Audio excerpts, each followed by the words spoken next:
Hey, thanks for joining us today. I want to jump into a devotion today with you that reminds us about the grace of God. And what a time of the year to be reminded about God's grace and the things that He does in our lives that we don't deserve them, but He provides them nonetheless. It's a great gift to receive His grace. And so if you have your Bibles out and you turn over to Philippians 3:9, I want to read the scripture to you this morning. It says, "And may he be found in him, not having a righteous of own derived from the law, but that which is through faith in Christ, the righteousness which comes from God on the basis of faith." Aren't you glad that you and I get to trust the Lord? We get to just receive His gift of salvation, His gift of grace. It's not because of something I've done.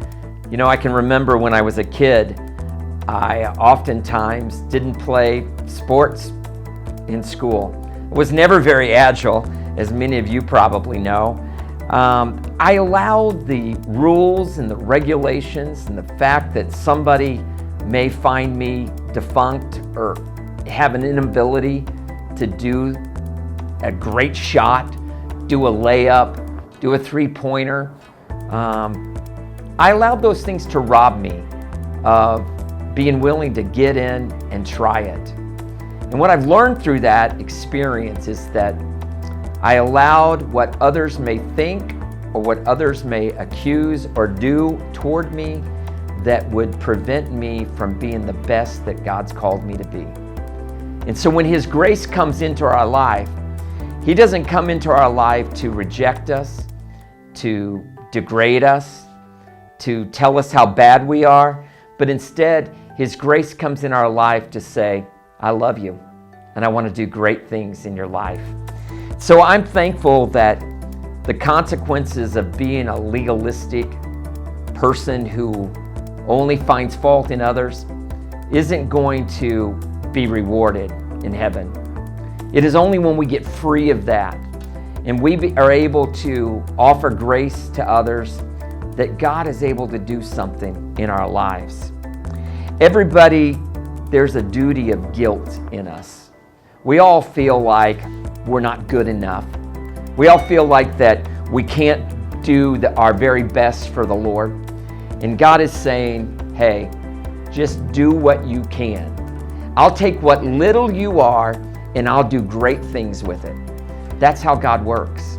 I find that people who are always negative, people who are always chiding and tearing down, are those people who have not accepted the grace of God in their own heart.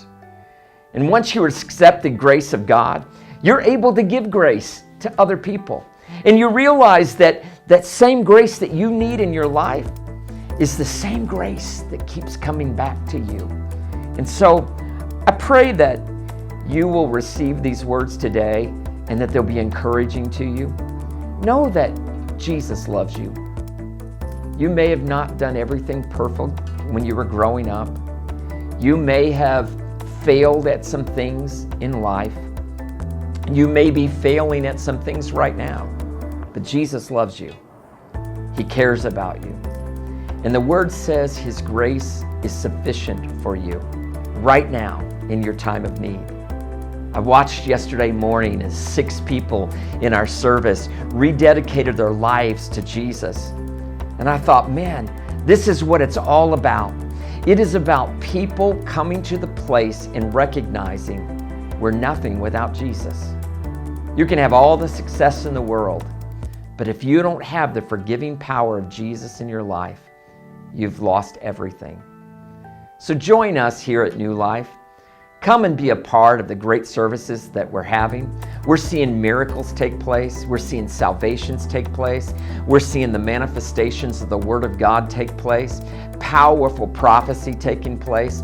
Not just the prophecy that we hear, but we're seeing things fulfilled in the work of God.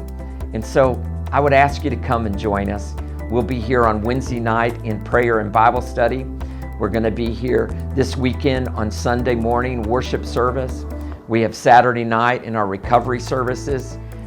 We would love to have you be a part of what we're doing at New Life. Thank you for joining us today, and I hope God's Word will be a blessing to you.